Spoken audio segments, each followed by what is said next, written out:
Brother, najua kuna watu wanasema hauwezi, lakini wewe unaweza sana, ila inahitajika uvumilivu, kwa sababu kila unachokifanya watu wanasema hauwezi. Kutoboa kwenye maisha sio rahisi, kwa sababu kila mtu anakuja kwa kusota kidole, huwezi, hauwezi, hauwezi. Na ndio maana kuna watu ambao wamefanikiwa, ila masikioni waliweka chuma, sio pamba, kwa sababu hata pamba ukiweka masikioni inaweza ikamwagikiwa na maji na ikaroa. Ukitaka kufanikiwa kwenye maisha yako, usipende kusikiliza ya watu. Focus kwenye maisha yako, kwa sababu hakuna anayeendesha maisha yako. Ukitaka kufanikiwa, acha kusikiliza watu wanasema nini. Ukitaka kutoboa au ukitaka kufika geji fulani, fanya kile unachoona wewe ni sahihi kwenye maisha yako, ndio utafika malengo unayoyaona. Brother, wewe hapo ulipo ni wa muhimu sana. Yaani wewe hivyo ulivyo na hiyo kazi yako hiyo, yaani ni ya maana sana. Kuna watu wanaililia hiyo kazi yako, na kuna watu wana hamu ya kupata hiyo kazi yako, lakini hawawezi kupata. Kwa hiyo brother, usijikatie tamaa ukafikiria kwamba ni kwa sababu unauza karanga au unauza miwa au unauza labda mahindi au unauza mitumba au unatembeza kitu chochote au wewe ni mkopeshaji. Usijikatie tamaa, kwa sababu hata wale mabilionea kuna walioanza kwa sababu ya kushona viatu. Najua kuna watu hapa mta comment kwamba ni uongo, lakini nakwambia hakuna bilionea ambaye alitoboa kwa kumsikiliza mwanadamu anachosema ni nini. Maono yako na maamuzi unayo wewe mwenyewe binafsi, ufanye nini ili utoboe. Ila ninachowasihi kila siku, muombe Mungu usifanye kitu ambacho kitakupeleka jela, kukupotezea ndoto zako, kwa sababu hakuna aliyefurahi kipindi wewe unazaliwa.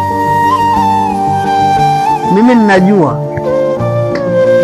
kuna watu hamtoangalia klipu zangu, na kuna watu hamwezi kabisa kuziangalia klipu zangu kwa sababu hazina maana kwenu. Mpaka siku nitakapofariki, ninyi ndio mtaanza kuzipitia.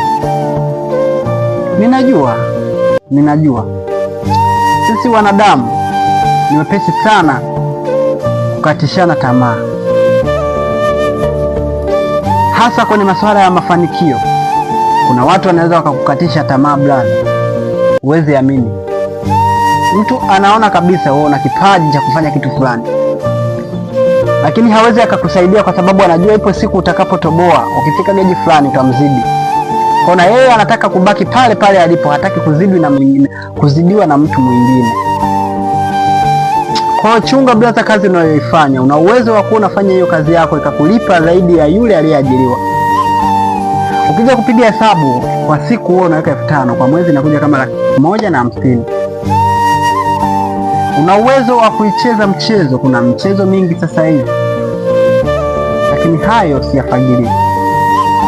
Kwa brother, tafuta hela.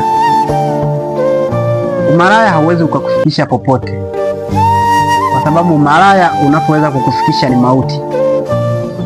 Kwa hiyo unapofanya kitu chako brother, acha kumwangalia mwanadamu ili uweze kutoboa. Ili uweze kutoboa, fata maisha yako, usimwangalie mwanadamu yoyote. Na unapotaka kuanzisha kitu au programu yoyote au project yoyote, acha kumwangalia mwanadamu, kwa sababu mwanadamu ana uwezo wa kukupoteza na kukwambia wewe huwezi.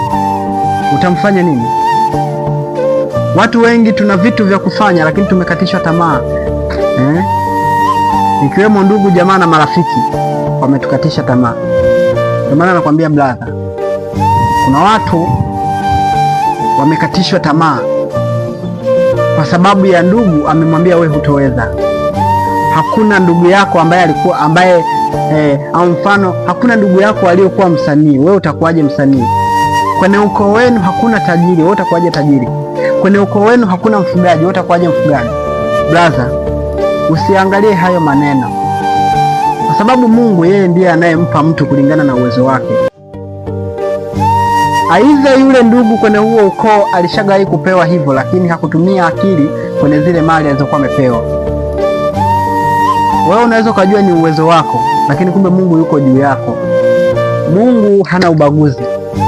Mungu anawapa hata wale wanaofanya dhambi. Ndio ujue kwamba Mungu hana ubaguzi. Kwa hiyo brother, tafuta hela.